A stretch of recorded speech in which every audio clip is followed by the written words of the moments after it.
The Japan Textiles and Akosombo Textiles Limited are set to receive a portion of funds allocated for existing but struggling companies as part of a stimulus package from government. These funds, when released, are expected to complement the efforts by the management of these companies to turn around the fortunes of the once vibrant textile manufacturing industry. This was disclosed by Deputy Minister of Trade and Industry, Carlos Ahenkra, after opening the second Ghana-China Trade Week in Accra. The local textile manufacturing industry has been faced with several challenges, key amongst them being the influx of foreign prints, which offers unfair competition to the local industry. The predicament of both the Akosombo and Japan textile companies hope to be a thing of the past. This follows government's move to revive struggling industries with the introduction of the promised stimulus package program.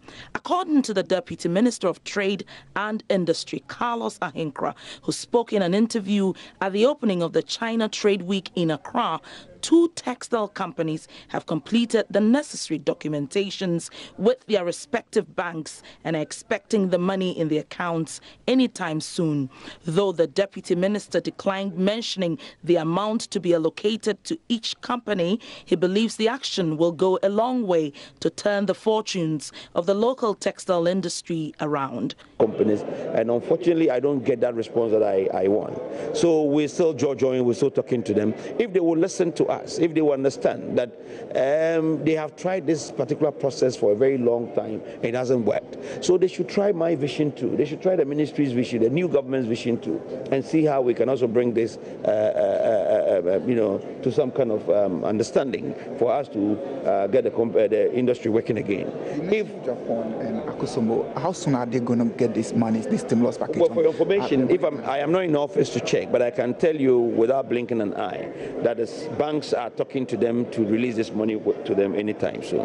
They started talking to them about a couple of weeks ago, and I think that if the money has not been given to them, it's about to be released to them.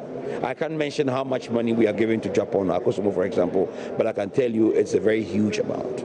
He also noted that the task force, which was inaugurated last year to check the influx of inferior textile goods in the various retail markets, will return with the operations. From the border where the cloth comes through, let us hold the smugglers or the pirates from that angle. If you're able to tackle the problem from the roots, then it does not escalate to the top.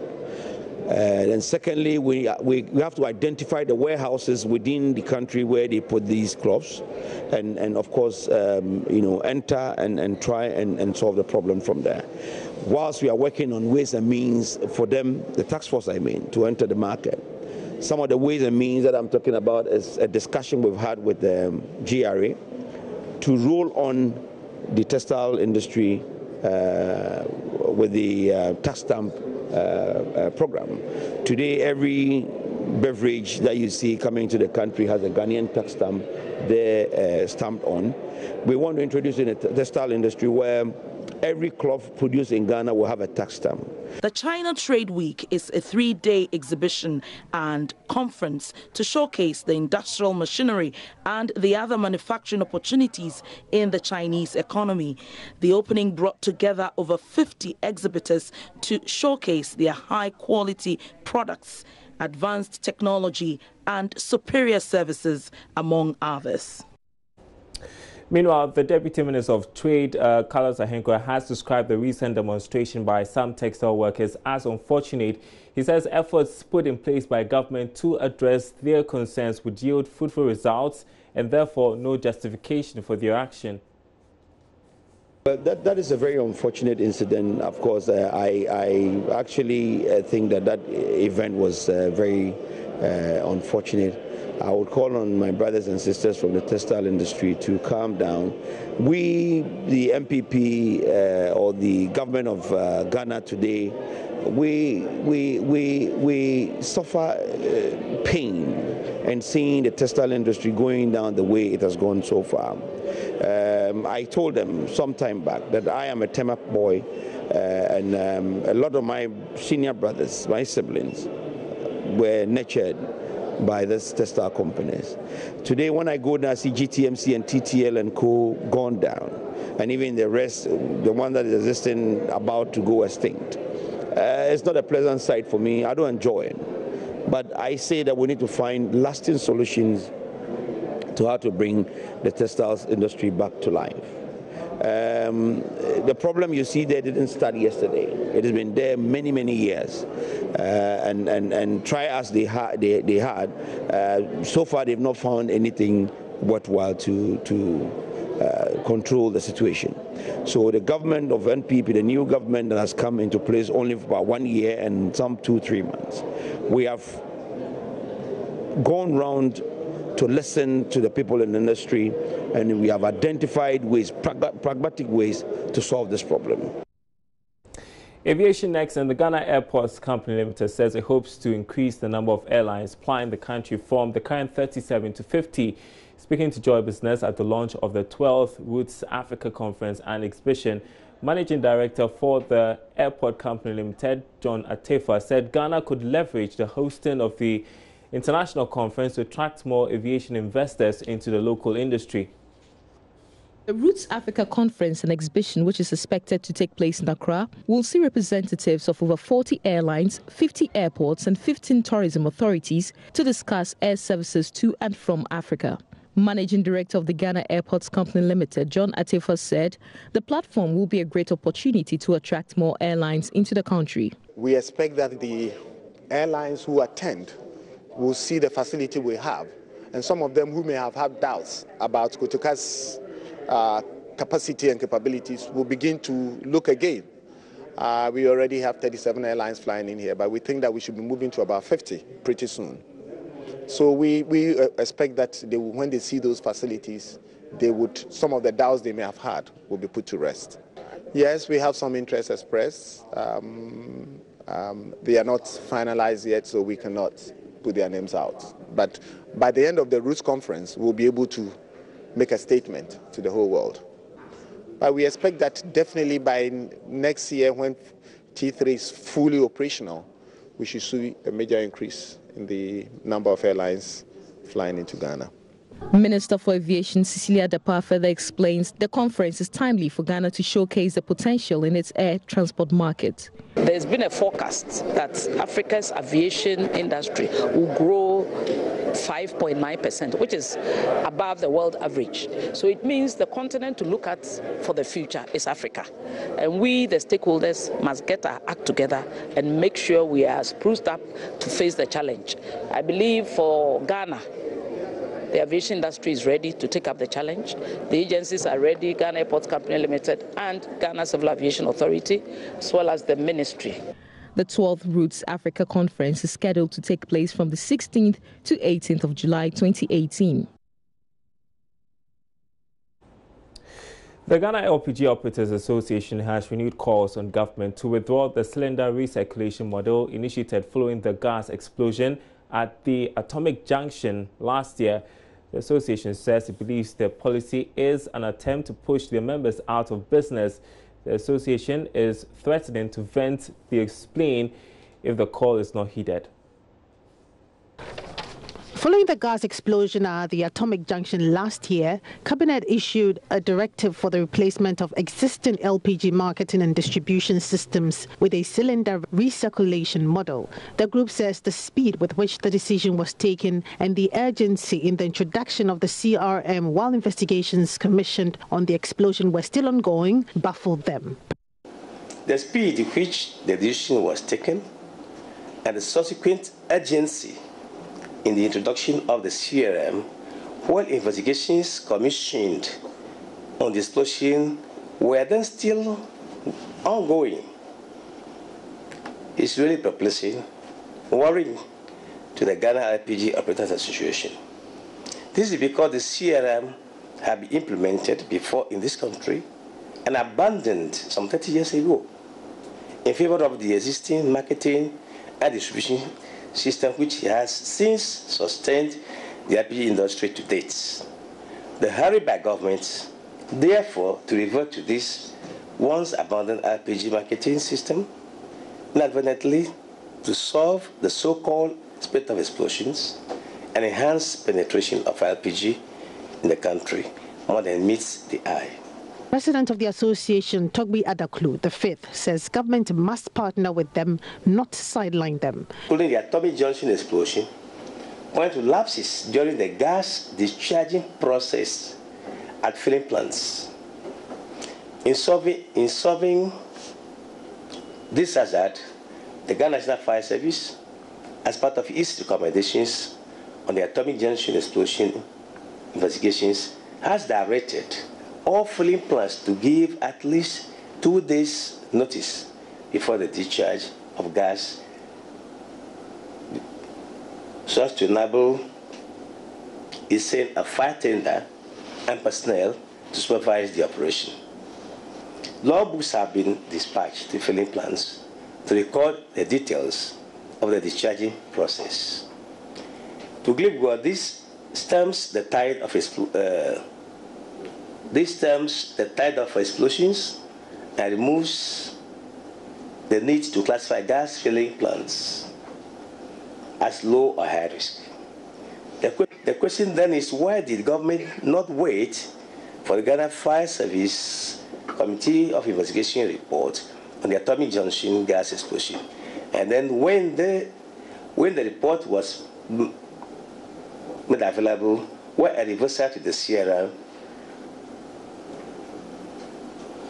introduction not taking place to date. He bemoaned the rush with which government reverted to the abundant LPG marketing system to solve the spate of gas explosions in the country. And I'm sure you may have heard in the news sometime last week that LPG marketers were going to embark on the strike. Well, the national organizer of the association has been speaking to us. He says that is not going to happen just yet. He spoke on the marketplace. We are not giving government 1 week, but we rather said to come up to withdraw the policy as we will advise ourselves. All right, now, government has assured you that you are totally not going to be left out of this whole process. Why don't you still have some confidence in what government is saying? Indirectly, we are going to be phased out from the system. The policy we have put in place, indirectly, we as leaders, we are going to be phased out from the system. If and anymore, we have come to negotiate with them. But yes, it seems they don't take us serious. That's why we have come out to question the government that if we do not keep it all concerns, we advise ourselves. All right, so what are you going to do? What's the action you're going to take? If it's not an ultimatum, what are you going to do? That one, you have to leave it to my president. He will alert us when they see this. Alrighty, we want to move on to the latest developments in the banking sector this Monday evening. The Bank of Ghana is threatening to withdraw liquidity support for one of the troubled banks. This could force the regulator to appoint an advisor to deal with the situation or management takeover of the said bank. Let's get you details in this report.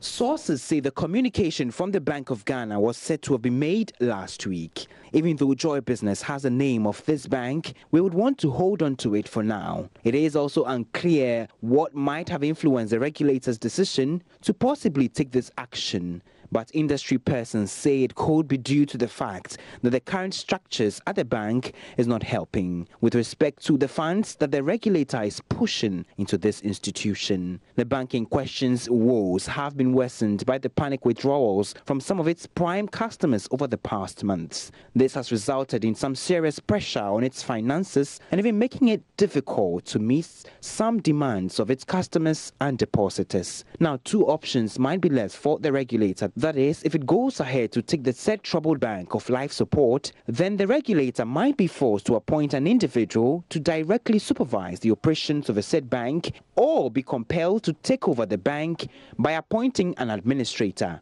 The troubled bank is very worried by the regulator's action, especially when some measures are being taken to quickly deal with their situation, as well as meet the new minimum capital requirement even before the December 2018 deadline. Well, this is not supposed to make you panic. The regulator has said that depositors' funds are still safe. Moving on, the Roads and Highways Ministry has assured priority would be given to the use of local materials in the execution of its concrete road projects. This is coming after government began rolling out this initiative in Tema with the construction of a 5.4-kilometer stretch of road around the Tema Steelworks and DVLA area. The local content arrangement for this project is to help cut down costs of these projects, which government is already hoping to save millions of Ghana cedis. Anthony Cabo is Deputy Minister of Roads and Highways. The President have talked about these concrete roads. The Vice President has intimated and challenged the ministry to consider the idea of substituting some of the constructions for concrete roads. In fact, when the Vice President visited to inaugurate 2 boards of the ministry, the Road Fund Board, during his inauguration, he hinted that the ministry should consider that. Immediately, the Minister of the Sector, Honorable Amakwata, put together a small technical team. I happened to be part of the team. We brought people from CSIR, the building section, construction section, to give us some ideas about whether or not local materials can be used. Because if you look at the entire idea of concrete roads, none of the materials needed for the construction of these roads are imported. You don't need to import bitumen into this country to construct concrete roads. Okay? So it can be locally sourced and the materials can be here. And that surely should cut down the cost, essentially, of the materials that go into the construction. The advantages are there, we all know. If you take the Accra-Kumasi, Accra-Tema motorway, this is in its 5th decade, ever since it was constructed. In other news tonight, Executive Director of the Third World Network, Dr. Yao Graham, has emphasized calls for government to intervene in moves by mining companies operating in the country to stop engaging in contract mining. Dr. Graham says Ghana's labor laws should make provision for mining companies to be restricted in any attempt to lay off their staff who have worked for them for a long time. He was commenting on recent developments in the mining industry, where the Ghana Mine Workers Union is protesting plans by Goldfields and Anglo Gold Ashanti to enter into contract mining. Goldfields Limited and Anglo Gold Ashanti have declared their intention to engage more than 80% of their mining staff on contract basis. The object, according to the mining giant, is to reduce the cost of production for the company. This follows the dwindling price of gold on the international market, which is having a negative effect on mining firms. In an interview with Joy Business, Executive Director of the Third World Network, Dr. Yao Graham, called on government to intervene to ensure that mining companies do not take undue advantage of Ghanaian miners. He put this against the background of Goldfields' decision to lay off all these workers and basically resort to casual labor through, second-party contractors. Now, casualization means that, in general, the conditions of service of workers are degraded, and the primary beneficiary, which is the mine, is not directly responsible for the health and safety of employees. Unfortunately, it seems the Minister of Lands and Natural Resources does not understand the implications of this policy. So when the mine workers were protesting against Goldfields, he said the workers were happy with it, the company was happy with it. And so I think the Mine Workers Union are right. Cited the example in South Africa, which went through a similar process for years, but without any good results. Because what we are going to see, for example, with the plan by Anglo Gold Ashanti to reopen using largely, contracted labor, is that the responsibility of mine owners to employees is going to be shifted to subcontractors. And this is something that should worry us. Because in South Africa, this regime is what led to some of the worst problems which culminated in the shootings at the Marikana mine, some years ago. So in addition to the government to the issue about casualization, there's also the question about what is the strength of the government's inspectorate for health and safety issues in mines. Thirdly, there's a global regime, the ILO Convention 176. Water bottling and beverages company Vault Ghana is taking a series of steps to maintain its market dominance in the face of fierce competition. The company, which became part of the Coca-Cola Beverages Africa in 2016, has revealed that it invested more than $6 million in its operations last year, a chunk of which went into setting up a new bottling plant at Ekredum installation in the eastern region. Country Sales and Marketing Manager at Voltic Ghana, Raymond Mensah Gbetivi, disclosed this to newsmen at a press engagement in Accra. Bismarck Awusa was there. According to the Country Sales and Marketing Manager at Voltic, Raymond Mensah Gbetivi, the over $6 million investment is meant to increase production and further expand into the rural areas. You don't have business if you don't have customers, you don't have consumers, you don't have people with disposable income. And so if the economy is growing, the inflation is going down, gives opportunity for guys to invest more in their small business, like our retailers and wholesalers who have opportunity to invest in a business, and therefore they can buy more from us.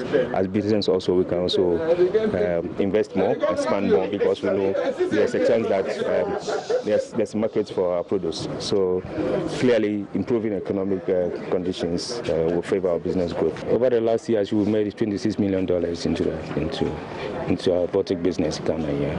And just last year alone, we did over $11 million in Ghana. Just for this quarter, we've done $2.2 million already. On her part, Sustainability and Community Affairs Manager Joyce Ahiadome revealed that the company has set an ambitious target to power 1,000 women within its value chain by the end of this year. We take sustainability very passionately and very seriously, because we understand that the sustainability of society is also the sustainability of our business. So for women, this year, for instance, we are looking at empowering the lives of 1,000 women in our value chain, that is all over the country. These are women who work with us, so from the sachet to the mainstream of Voltic natural mineral water. Madame Ahiadome says Voltic's corporate social responsibility and sustainability programs are dedicated to 3 key themes: women, water, and waste. We want to bring you next our interview of the day, and managers of Apex Bank are proposing local assemblies allow rural and community banks to manage their resources from the common fund. They argue district assemblies have often relied on rural and community banks because they find it easier than commercial banks. Managing Director Kojo Mata believes such arrangement will strengthen the capital base of rural and community banks. We will also want to appeal to government to channel some of the district assemblies' common funds through the rural and community banks. As we said, we are in every district, and whenever the assemblies needed help, they fall on the rural banks, and we think it is just appropriate that the rural banks are given the opportunity to manage some of these assemblies' common funds. And we think it is another way of encouraging or strengthening the banks in the rural areas. What else should I ask? Well, we will want to encourage people to bank with rural and community banks. We are doing everything possible to improve on the quality of our services, and we would like feedback from the community, from our customers and non-customers. We are working on rebranding the rural and community banks, refreshing some of the brands, and even improving on training for customer service, because we believe the customer is king and we want to treat them like kings. They should access our services, and we are putting all the technology in place to be able to serve them seamlessly, so that they will have the joy that they get at other places. That was our interview of the day. That will be it for our program tonight. Thanks for watching. My name is Daryl Carl. There's more news on our website, myjoyonline.com/business. We'll see you tomorrow.